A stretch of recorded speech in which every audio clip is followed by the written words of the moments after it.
every news brings a new insight, new dimension, new info. And that's what we do here on SSM Between the Lines. Between the Lines, you're welcome to Between the Lines viewers. My name is Matt Godwin Iweajua, and you're on with us Monday, today, the 13th of May, 2024. As usual, we have these great coordinators, friends, brothers from different parts of the world. Joining me this evening here is Ogbeni Olayinka Raji. Ogbeni Olayinka Raji. Good evening, Mark. Nice to be here again. Good evening, global viewers. Welcome to our program. Yes. Thank you very much, Ogbeni Raji. For now, I think we're the first two early birds. Two early birds. So we'll pick all the worms. We'll pick all the worms. You're welcome, Raji. Like we say, This is our program where we keep people updated. You know, there's something about news, Raji. Let's talk about this. There's so much going on in every point in time. News fly like seconds. You know, there's an occurrence in one part of the world, there's an occurrence in the other side. There's this, you know, it's always on somewhere, sometime. But what we do is bring that resourceful ability to connect those news together and make sense out of it. Is that not so, Raji? Yes, fantastic. That's what we do. That's what we do, and you're good at doing it. We're good at doing it. Thanks. So you're welcome, Raji. I mean, all of the news, even here in outside Nigeria, is Prince Harry, Meghan, the wife, Prince Harry, Meghan tour in Nigeria, Prince Harry, Meghan tour in Lagos. You know, now what we saw is this couple were treated like rock stars in Nigeria, you know. So yeah, let's see some shots and we'll talk about it. Let's see some shots.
In-laws.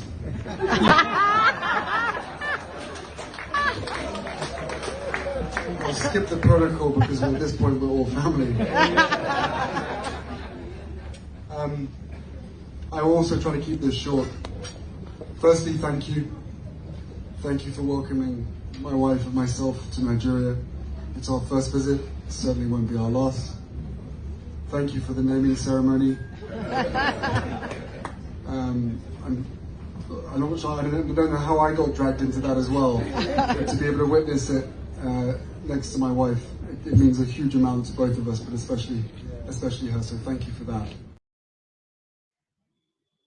Thank you for that. Those were words he gave after some of the events. Okay, it was a 3-day visit of Prince Harry and Meghan, the wife. They visited so many places. And let's bring in our man, Dr. Godwin Ibe. You're welcome to Between the Lines Monday. Thank you so much for having me. Thank you, viewers, for tuning in too. Nice. So you didn't come late. Even though we came late to catch the early warm, you know. So, there are still more warms for you. Anyway, we're talking about Prince Harry and the wife visiting Nigeria. And we are looking at all those events. We had some clips to some of the events. They visited a lot of places. They rounded it up with visiting Lagos, and went through a lot of programs, events. That was Prince Harry bringing in playing basketball. Before we go into more discussion, let's bring in our diva, Fiona Akanu. You're welcome to Between the Lines. Hello, everybody. Thanks for having me. Welcome to all the viewers. Welcome, Fiona. Thank you so much, Dr. Godwin. Thank you. you. Good evening, Lady Fee. Good evening, Saraji. Yes. Welcome. Okay. So, yes, Fiona, you didn't also come late. You came right on time. It's Meghan, Prince Harry and wife, Nigerian tour. We know you're not. Anyway, it was a beautiful tour. I share her emotions. Yes, they were treated like rock stars in Nigeria. You know, they visited a lot of places. They played the game. Now, the idea is he's bringing his. He has that initiative, that Inventus game. I think that's Prince Harry's Invictus game. Invictus game, and he's bringing that to Nigeria. Yes, guys, let's hear from you all. So, what is it, Raji? Did you experience any of the visits? What for? I was home enjoying myself. I didn't even give them an inch or a minute of my time. You didn't give that, but I mean, coming to launch that game in Nigeria is not a bad idea. I mean, it's a game that involves the handicap, you know, servicemen and women that are probably handicapped one way or the other, and get them to feel life too, you know, get involved. Yes, Fiona, what's your take on that? Let's hear you. We know what you normally say, but I mean, this one is not a bad idea. So, yeah. So, I mean, it's lovely. You know, the Invictus Games are fantastic. You know, the idea behind it. I mean, this started 2014.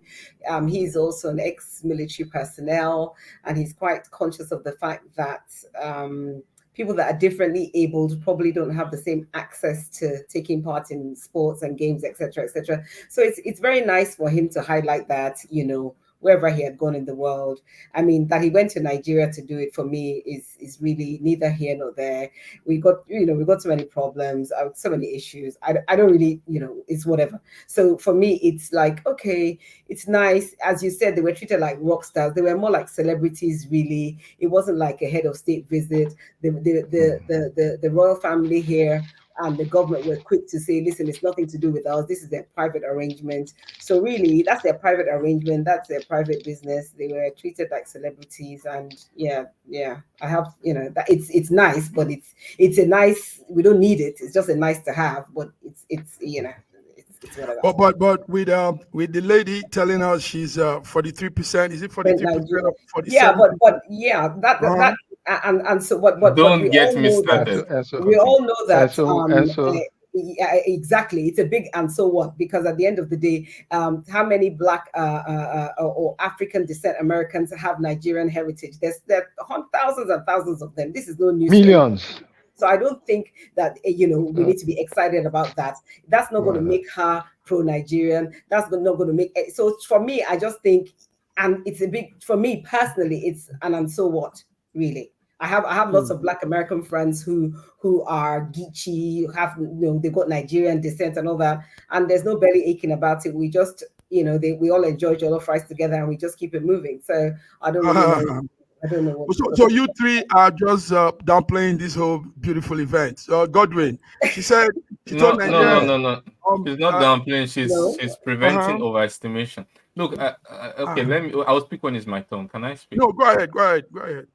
Okay. I commend Harry and Meghan for the Invictus game, actually, in terms of the fact that the idea is something for our military personnel who are wounded, military personnel around the world who are wounded. And I appreciate that. I really like when people go out of their way to look at the maybe less privileged in society. It's humanitarian in aspect. But because it's coming from Harry and Meghan Markle, which we already know their history and in terms of attention seeking at all costs, from Hollywood to all sort of drama. For those who are aware of the situation, it seems like more the humanitarian aspect of it can be questioned in terms of knowing their history. Secondly, the amount of money it's a game and there's like some prize money, but so if you don't win, you basically don't get it. Well, but the togetherness, the spirit of even taking part is maybe something positive, but it's not a replacement for social welfare package for people who are wounded in war. This should be done by the government. The government has to take care of wounded soldiers in battle up to the end and compensate them in an open way that is that people can look at them and say, yes, this is wonderful. You stay the amount, not that you put them, it's not enough to just treat them. You have to give them compensation for their family, because those are breadwinners who their bread has been taken away because they were patriotic defending the country. So you have to replace that bread for the family which has been destroyed in battle for the sake of the country. But so if the government is not doing that, and yeah. Is it yes. I'm saying that. I started with the idea is good, but it masks something. Nigeria is the first African country to be part of the Invictus Games. The question is, why are others not joining? Because also you have large number of soldiers, veteran, service people, large number. Wait, you understand? The large number does not mean the prize money increases based on the large number. You see, it's still the same pool. Whether you're large or you're little, if you win, you win. If you lose, you go back home. You understand what I mean, right? But it's also more than the winning thing. I'm speaking about it's a novelty where these soldiers are really made to feel at home. I said that. I basically said that the togetherness, the playing is a good aspect, but there are more things that are more important than that. I'm talking about the welfare of the soldiers, and it shouldn't be as a decoy to mask that. And then trust the foundation. I think we are taking too much time on this thing.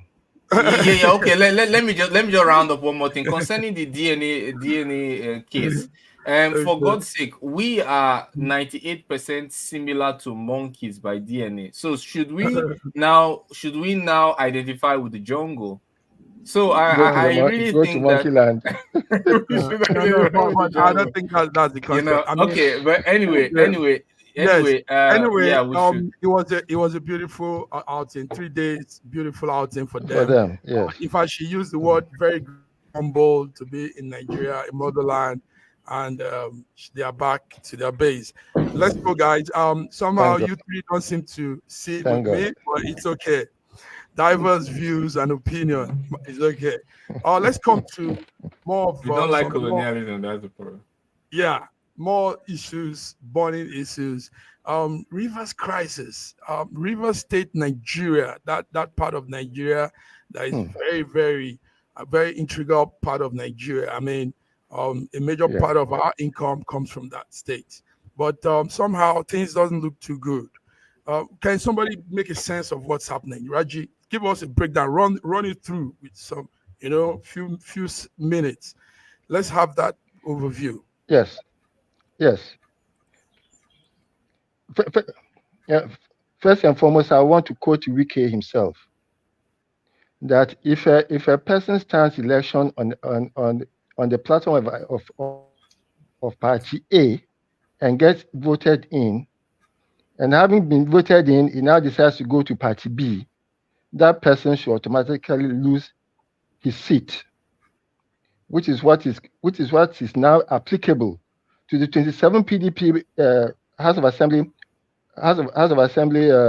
members who got into the House of Assembly by as PDP members, and then now got in there and now decided to go to APC.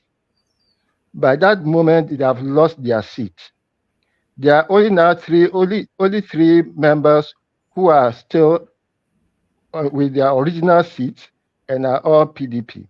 And therefore, until another election is held to replace those people who left the party, who left their seats, Raji, we can't hear you. Okay. I can hear you. You can't. I can hear you. Can you hear me now? I can hear you. Yes. Okay. Now, as I was saying, the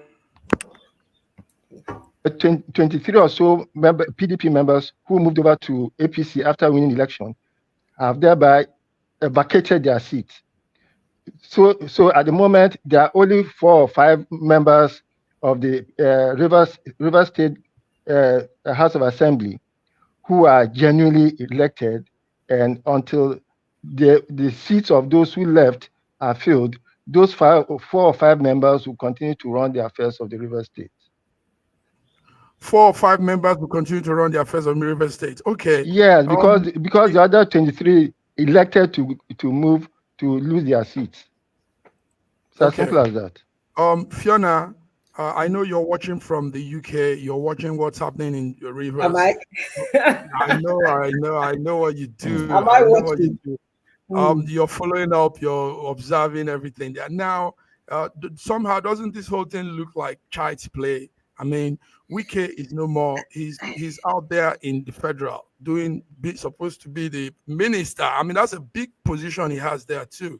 But him meddling, coming back and forth into the Rivers State government issues, I see it now as little kids, very immature, very.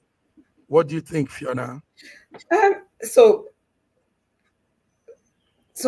this is what happens when the old brigade doesn't step aside for the new brigade to take charge. That this is what's playing. This is my own layman's view of what's going on. So the old brigade is supposed to have stepped aside. The new brigade is supposed to have come, done things in their own way, but the old brigade is still trying to manipulate and control what happens on the ground. This is not the only state this happens. It just happens that there's a friction of minds. It happens in other states I won't mention, where the outgoing governor kind of presents his own candidate and fights tooth and nail to ensure that their own candidate is elected so that they can continue their free passage around the state. So that this is happening, it's unfortunate, but it's only happening because there's a difference of opinion between the two men. If the two men were in synergy and in agreement, all this thing that's going on won't be happening. So to me, it's just a function of 2 grown people that are not in agreement over something. Either they had an agreement before and it fell apart, or whatever it was that happened. But that's how I see it as a layperson, because I can't imagine. And for me, really, in all this, what I'm thinking about is what is happening to governance in Rivers State as we speak. While all this drama and kindergarten thing is playing out, what is actually happening to the actual governance of Rivers State? What's happening to the people of Rivers State? What's happening to everything when everybody is, up in arms? There's quarrel, there's fight, there's no peace. Today there's explosion, today there's fire, today they're moving offices. It must be absolute chaos in there. And in that chaos, there will be some people that are going to be making serious money while all this chaos is going on. I'm sure of it. So, for me, I just think it's unfortunate. And at the end of the day, the people that are going to suffer the most is going to be the people of Rivers State. It's not Fubara. It's not Wike, definitely, And it's just, and I think Bola Ahmed Tinubu actually waded in on this. And, well, I read somewhere something about he said something to Wike. And I think that part of Wike's issue is the sheer hubris of his behavior. I think this is actually bordering on some kind of Ozymandias kind of arrogance, really. That, well, I'm not there, but I'm still going to dictate what happens there.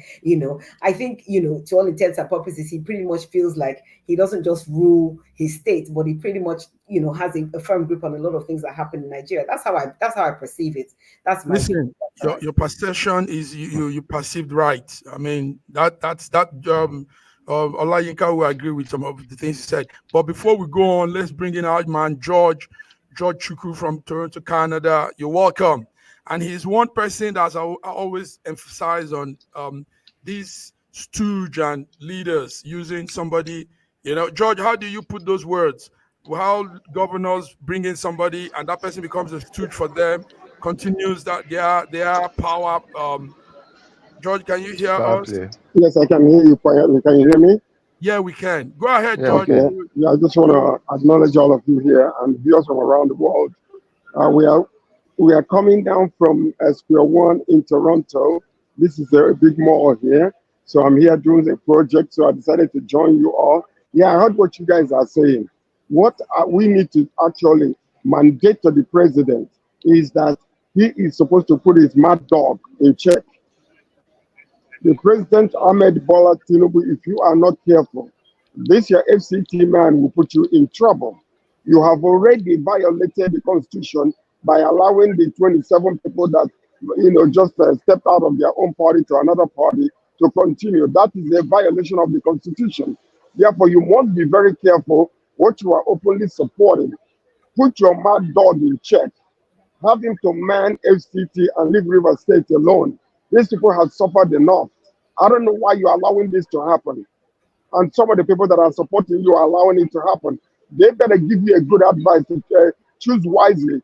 Tell that man to step down and man FCT and leave River State alone. Allow Governor Pubaru to govern the state. This is absolutely absurd. What kind of nonsense is this? What kind of country are we running? The man is just, shaming you and you're just ignoring him. And you appointed him to be the head of the FCT. They need to step down. He needs to stop this nonsense. So can I put in just one word? Okay, go ahead. I think we have to be very, very careful in according the president superior powers beyond his capacity, beyond the constitutional provisions. While Tinubu may intervene, he has to be very careful.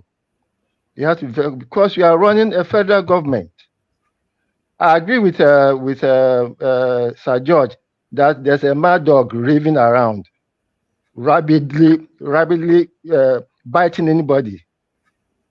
He knows what he did. He knows what he did to Amechi. He knows what he did to Amechi. And he has said himself that he was not going to interfere in the affairs of the River State when he leaves as a governor. So why is he still bothered? And then as for those 27 or so members who elected to join another party, their seat remain empty. And that is a constitutional point that we all have to follow. Thank you very much. Godwin, I see you're bringing a video clip to add to what we're saying. Something okay, George quickly. wants to add to something. Yeah, I George, just wanted to say something. Okay, the 27 members that vacated their seats. Yes.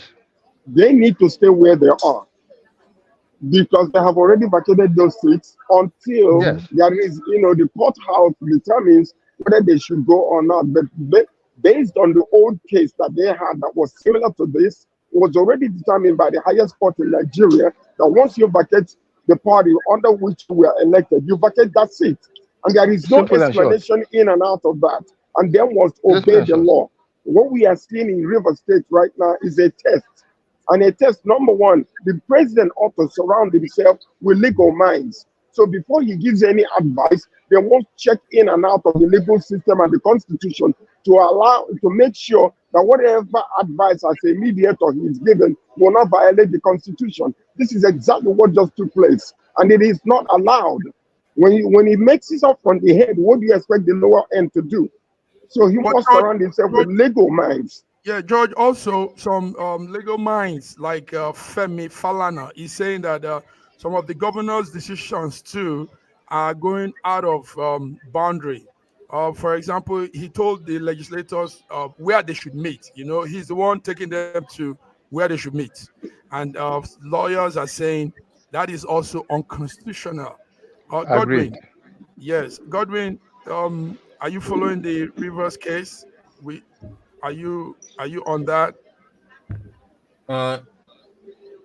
Yes, not so closely, but I understand the power struggle and the crisis going on. I think my colleagues have said all that there is to say. I have nothing more to add. Thank you very much. That's a good one. So anyway, viewers, you're listening to Between the Lines Monday, and we're all strictly looking at the Rivers State situation where you have more like Hila Baloo, like our man was trying to say, governance in Hila Baloo. I mean, back and forth, this, that, wake up Fiona just pretty well too. And some of those things, we don't even know who's behind them. Those explosions, this one happened, maybe still part of their the sinister motive from some of the ends. All right, guys, thank you. Thank you, George. George, you did this so well. Let's move on. Godwin, you have something you want to show us. Let's see what that hit story is. Go ahead, Godwin. It's about the Belgorod crisis. There was missile attack reportedly, allegedly by NATO weapons, but I think the little can doubt that right now. It's NATO weapons being fired by the Ukrainian side on Russian city of Belgorod, on an apartment house that has led to the death of 19 people. You can see the guy being pulled out from the rubble. It's a very sad day for a lot of Russians, especially their family members, and we mourn with them and hope that this will be put into a stop will be put into this, and those people who are responsible will be brought to the books, will be brought to justice, because it's and it's one of the reasons why President Putin has authorized the buffer zone operation in the Kharkov region, which is currently underway. As I understand, up to 12 villages have already been liberated. But it's obvious that Russia will not allow this to continue, and based on the range of the missiles, especially the artillery from Ukrainian regions. So there's a buffer zone operation going on right now. Let me help the viewers too. Thank you, Godwin. Viewers, what you're seeing is a strike that was done, an explosion in a community called Belgorod, and these are images coming out from there. The Belgorod region has been, like we heard, targeted by Ukrainian forces since this invasion from 2022. But this time it was a very strong one.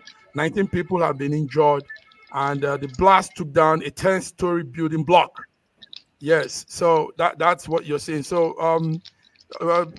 Raji, when we see things like this, what does it tell you? Will this war end? I mean, it keeps, today, Bulgaria, tomorrow, another region.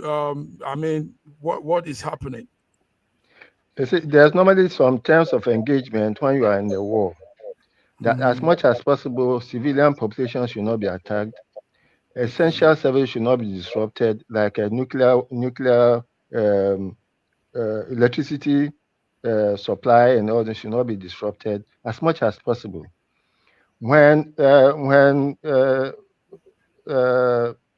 civilian locations are being bombed like this, then it shows the desperation on the side of the losing of Ukraine, that they are now becoming irrational and are just throwing punches anyway. In which case they stand to be punished more, because you are fighting with a superior power. You are fighting with a superior power. Yeah. George, when you saw this on Friday, how was it? When you saw this happen, what came to your mind? Will this work? The first question that I asked in my mind was, what Ukraine just did, had Russia ever did it to Ukraine before? Have they ever gone to certain places that are not allowed, like apartments, condominiums, or houses, and kill civilians? Have they done it before? That's the first question that came to me. if Russia have violated such in the past, and and then this is happening to them now, should it not be like a retaliation? So these are the questions we need to ask. It's not centering in just particular this one here. So what I'm saying is, for Raji now to come and say that the losing party is getting desperate. When Russia did it to Ukraine, were they losing? When? Can you tell us? There has been accounts, several accounts. Before you tell us, several accounts. When was it? Before you tell us, we have another diva here, our coordinator from Turkey, Yema Benson. You're welcome to Between the Lines. Thank you, sir. Good to see you. Thank you very much. Thank you, and good evening. Yes. Good evening, Yema. Welcome.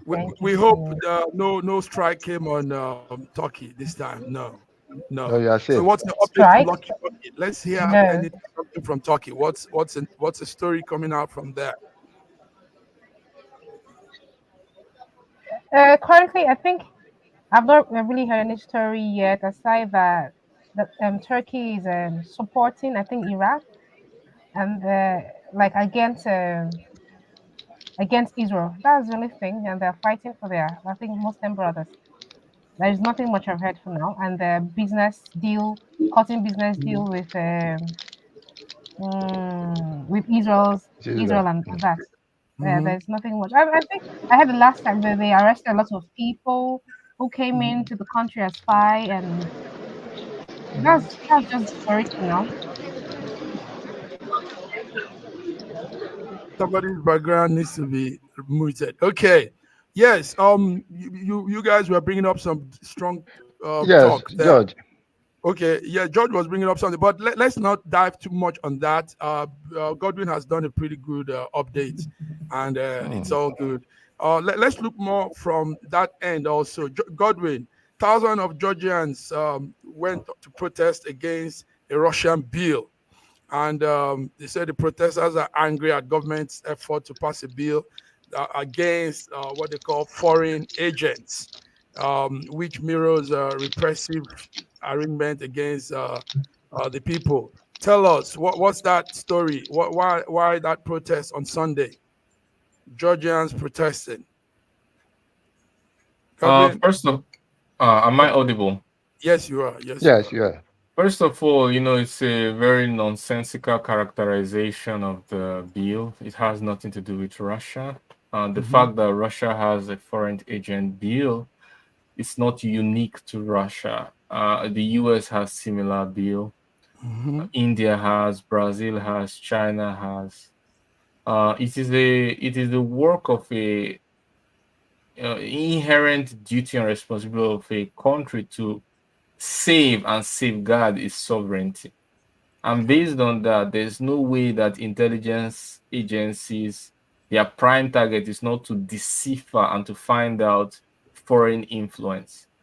And sometimes, as we see in most cases for the big powers, this is enshrined in the law and in presidential decrees that when you are funded by foreign government, foreign organizations to a significant amount, you ought to declare it.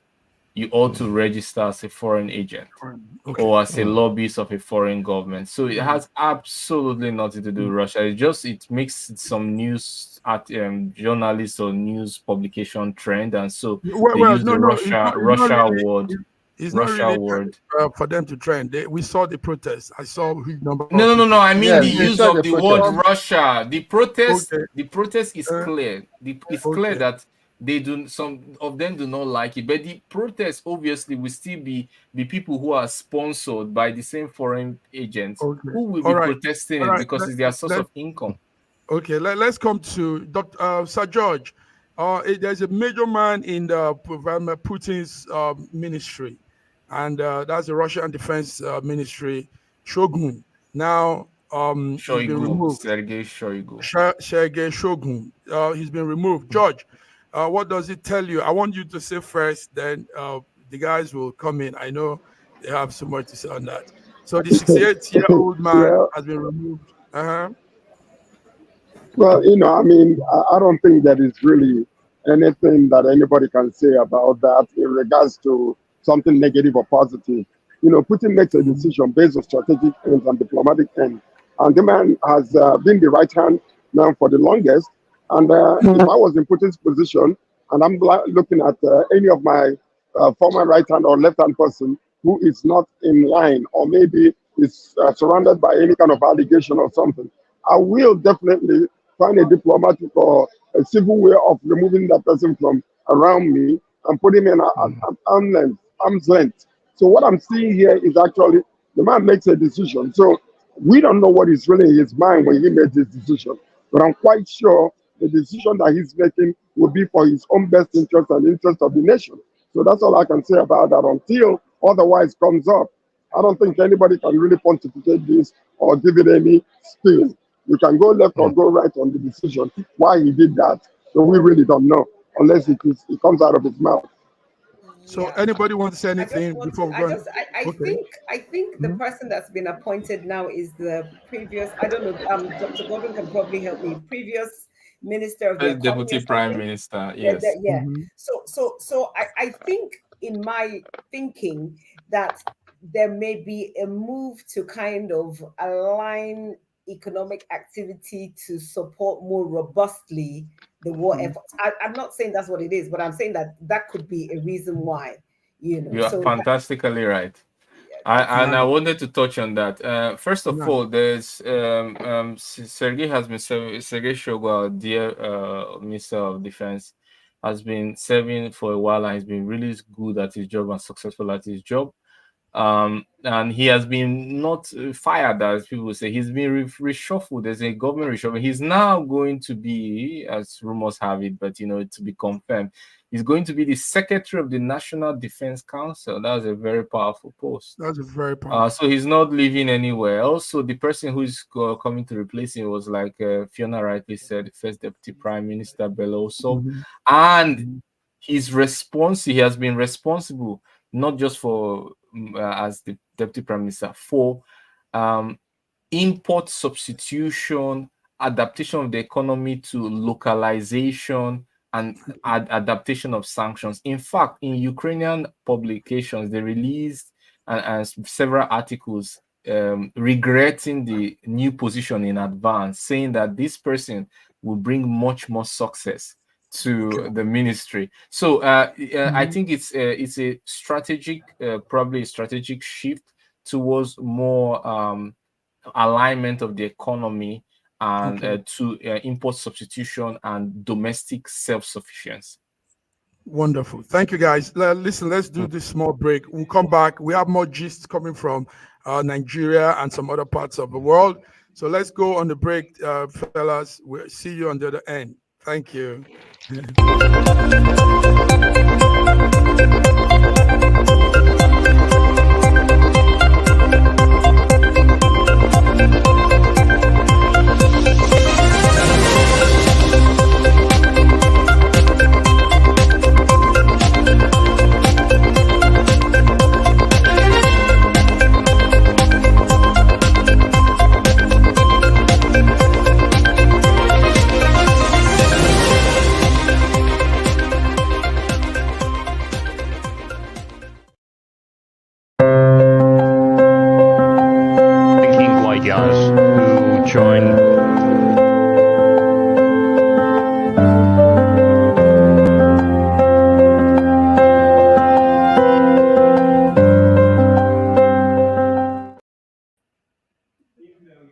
Yes, viewers, you are tuned back to our program, Monday Update program, Between the Lines. Between the Lines, guys, there's something that has never happened before in Edo State, Nigeria. Edo State, Nigeria is the south of Nigeria. And we saw mass protests, people on the streets, priests, palace chiefs, storming out of the street to protest against the monarch, the Benin monarch. And we all know that the Benin monarch is one very, very prestigious, yes, very powerful. It's been on for years now, decades now. I don't know who amongst you is following up that story. Now, the story is that about 100 priests and the palace chiefs stormed the high court, and they were chanting, they were singing, and they were all in one accord because two of the chiefs were suspended from the palace. Two of the chiefs. Now the story is that, but I think it has some political undertone. Our stories is always having some political undertone. But the two suspended chiefs, their names are really hard to pronounce. But they are challenging their suspension, and they are taking the palace to the court. And guess what happened at the court last time? The judge raised up his hand and said, "Oh, this one is bigger than me."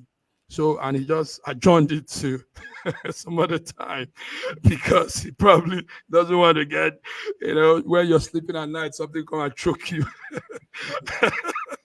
George, tell us, what are you seeing from you have a lot of Benin friends and Do friends. What are they telling you of what's happening in Do? Oba Tope, he say, that's my people. Yeah, what is happening actually is the man would have said that this is more than me, because actually it's a traditional type of situation whereby the legal system might not be so in-depth into the culture and the tradition to determine whether the Oba was right.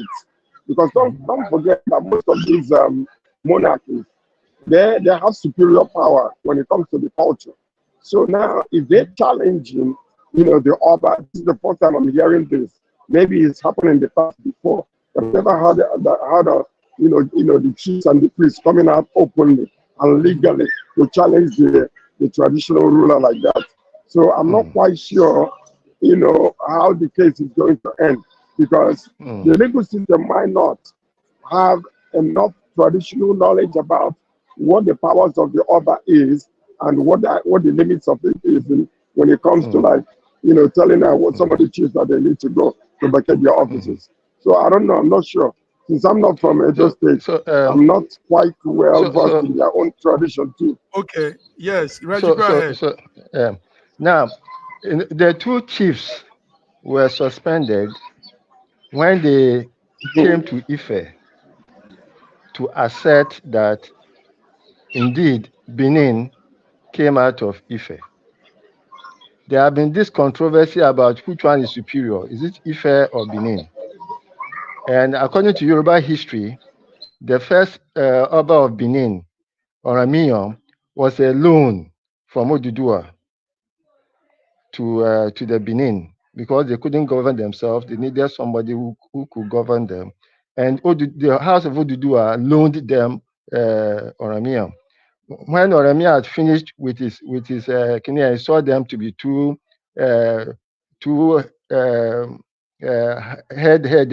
hard-headed. He gave them his son as the new Oba, and then he went up further on to go and continue with his sojourn in Oyo. So there have been that controversy, and it has been on for some time. Now, these two chiefs went to the Oni of Ife to confirm that indeed the Oni is superior to the Oba of Benin.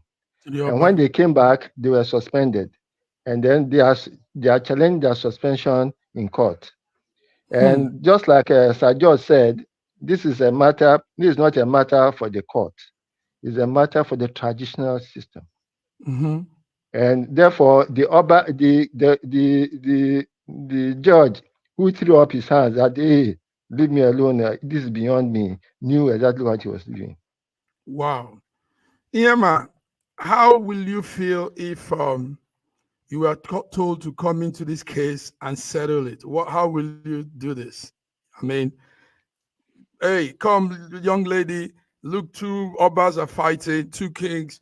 What will your response be? I know that's a tricky question. Quite tricky, yes. And I don't think it is fair to put Iyema on the spot like that. No, because she's a smart girl. Iyema, we can't hear you. Anyway, Godwin, this is what we're seeing in Edo, and it's something very unusual. So it took a lot. It's taking a lot of attention. People are, what's happening? How do you take the palace to court and all that? So what's your take on that, Godwin? There's from time immemorial, wherever you have a monarchy that has lasted up to 21st century, there's always a balance of power between the monarchy and the political representation of the government. In some cases, the religious or traditional leader is higher in power or authority than the political appointees or elected officials. In some other cases, the other way around. If we take, for example, UK, while the monarchy is just a figurehead, the prime minister is more powerful in terms of what he can do. But if we go to Iran, if we go to Nigeria, for example, the state government is more powerful in terms of what he can do and muster. If you go to Iran, it's the other way around. The supreme leader of the Iran IRGC, however you call it, is much more powerful than the president or prime minister. So there's always this interplay between traditional and political appointees. But I think it's the fact that it has come to the court case.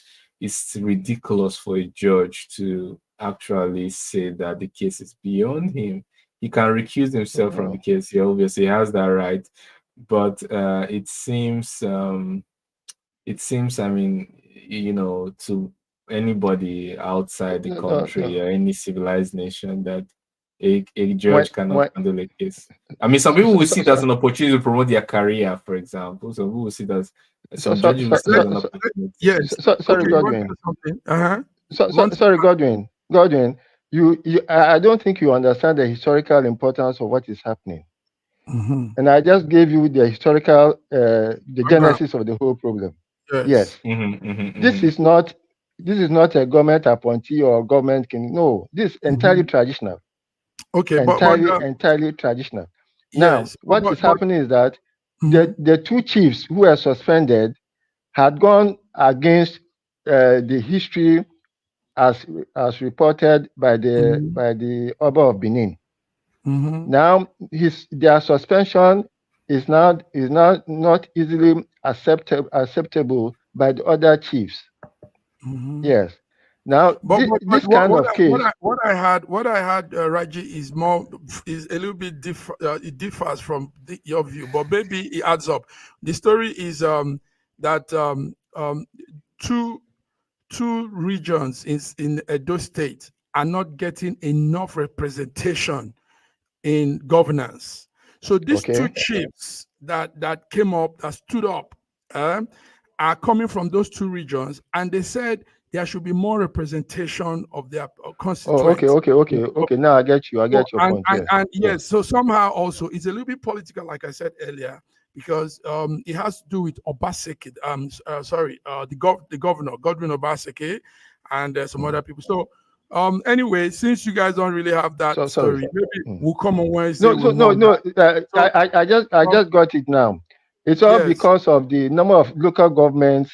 There are three territorial districts. Now, that's it. Okay, let's not go into it again because you've done that bit. Thank you. More little stories to go on with. Viewers, thank you, Godwin. Thank you, George. Let's come to something that might interest Yema. We want to hear her talk. Our girl, we're coming to sports now, and we have our girl. You all know her. That's Amusun. Yeah, she set a new world record, 100 hurdles in Jamaica. There's a competition going on now, Jamaican Athletes Invitational 2024, right in Kingston, Jamaica. And our girl pulled up very well. So, guys, do you...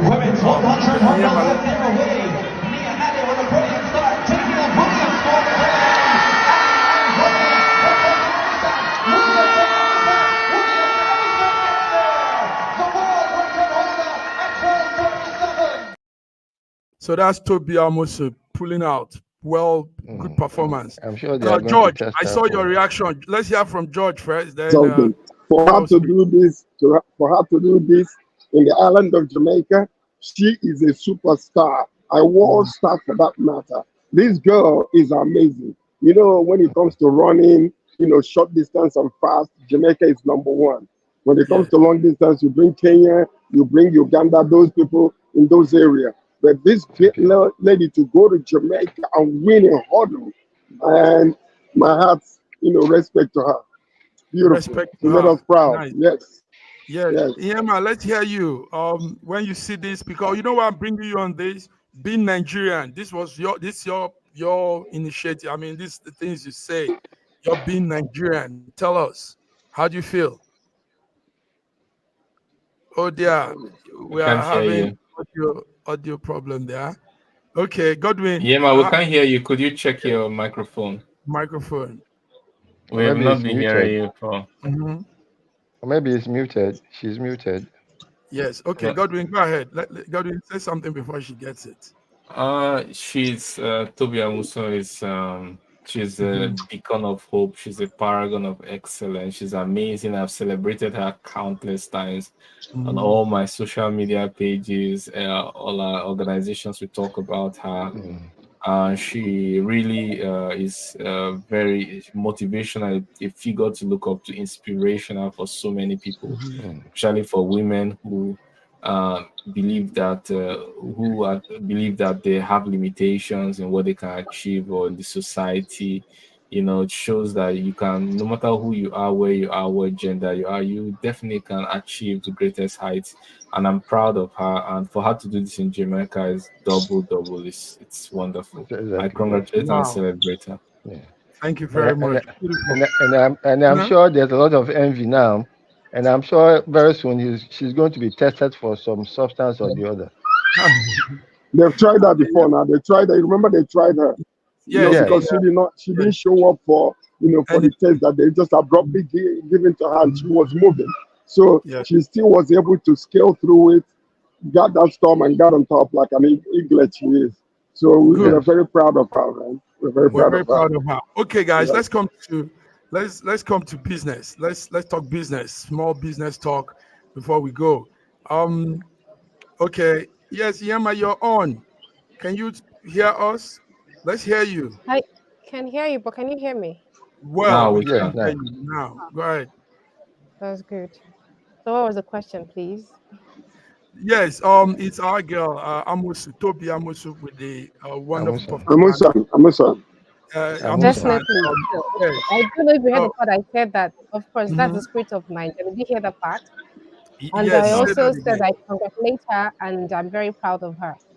I like the fact that she's like that. I mean, going to a country like Georgia. Muted again. Okay. Anyway, it's okay. We understand how this technology network and all these things play out sometime. Guys, let's round up with a story that is also on the burner. It's business. Nigeria now has lithium. Do you guys know? Yes, I know you all know. We have lithium in Nasarawa State, and that's a powerful mineral. That's a powerful mineral. Mineral. Sorry, let me put background noise, reduce it. I hope you all can hear me. Yes. So we have that. But what is more important now is what the engagement we're having with investors that are coming to process the factory in Nasarawa. Our president was telling them they should really consider a lot of things. There has to be environmental protection. There has to be community engagement. Involve more of the community people to work in that place. So let's talk business. Let's talk about lithium. Nigeria now has this very. I think we're having some technical difficulties here. Can you hear me, George? I can hear you. Okay, yes, let's hear you. I can hear you. I want to know about it. I can hear. Right. No, okay. I agree with the business proposal that is being put forward concerning the lithium deposits in Nasarawa. Yes. So it means then that those deposits cannot be accessed until certain things are put in place, like electricity, which is very, very key, the water supply and all those things. Yes, and then that the environment should not be in any way devastated by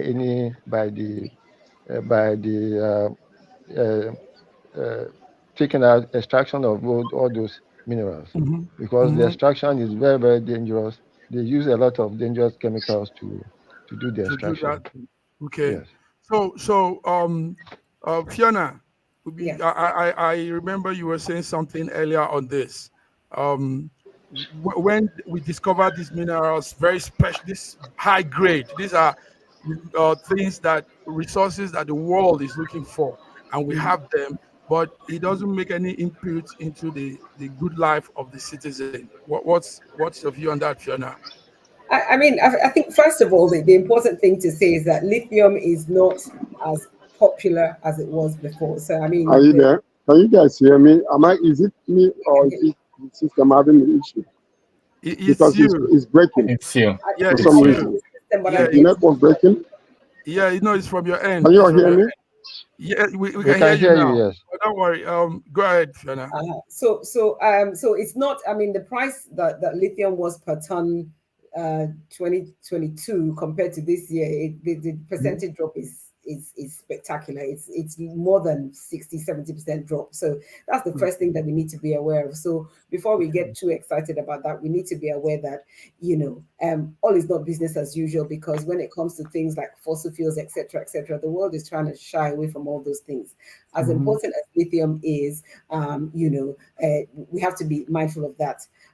Point two really is that our antecedent has gone to show that that we're going to talk about all these things theoretically, and then in practice, what is going to happen is that there will be damage to the environment. Even the amount of water that it takes to extract 1 ton of this stuff is the amount of, so it's going to have an impact. And we're talking about a state that has a minimum, I think 20%, the minimum amount of rainfall every year. So in terms of the amount of water that's going to be used to mine this lithium, it's going to have a knock-on effect one way or another in the community. Thirdly and finally, our antecedent and our history has not shown that we're very good at following the proper protocols when it comes to extracting anything that occurs naturally in our, I think we can just go to River State and look at what's happened in the waters there. So I mean, that's one thing. Then the fourth thing is that I hope we're not going to have a case where we're going to have 5 people that are going to sit on all the lithium deposits, and it's going to make absolutely no difference to either the community, the state as a whole, and Nigeria really at large. So, so those are the things that really concern me when things like this happen, that really, is this really going to be a positive net, or are we going to be seeing the sort of scenes that we see every day? I think Ms. Benson talked about this last week or so about, the state of rivers, and I actually sent you a video as well. So the thing is that all well and good, but, do we need to get too excited about it? I don't really think so. All well and good, but we don't need to get too excited about it. Godwin, what do you have on this? What's important discovery, but how it goes in Africa. How we think. Yeah, in Africa, we tend to suffer from the blessing and the curse of raw materials. It's good to have them, but at the same time, it's important to be able to add value to them before you export them. Otherwise, you end up importing goods that are made from this raw material at more expensive rate, and you lose your sovereignty and independence. So I think that the government should do more than production or getting it from the ground, but they should also try and fix and direct the production of the factory to the production of the industry towards industries that add value and produce. For example, which sector? We can talk about the electric car sector.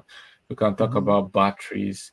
We can talk about places where high, not long capacity, not long duration of battery life, but where high capacity and swift capacity is needed. Lithium ion as an electrode plays a very good role. So we can look into how we can into electric batteries and components as not only is a source of renewable energy, but as also a source of export, which you can export to other countries that are not as blessed as we are.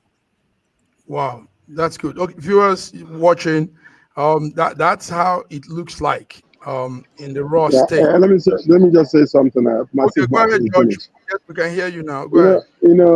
You know, have you ever heard a woman was once asked, to describe her and the husband and the properties, and the woman said, "My property is my property, but his property is our property." This is exactly the same way Nigeria has been operating. Anything you find in the south belongs to the whole federation. But if you discover them in the north, they tend to keep it to themselves, not publicize it so much. There are so many minerals and so many mining places. There are things that are being mined illegally and legally, but it does not come into the coffers or the revenue of the nation. And most of them are from the north. If you have noticed that, I don't know if you guys have noticed it.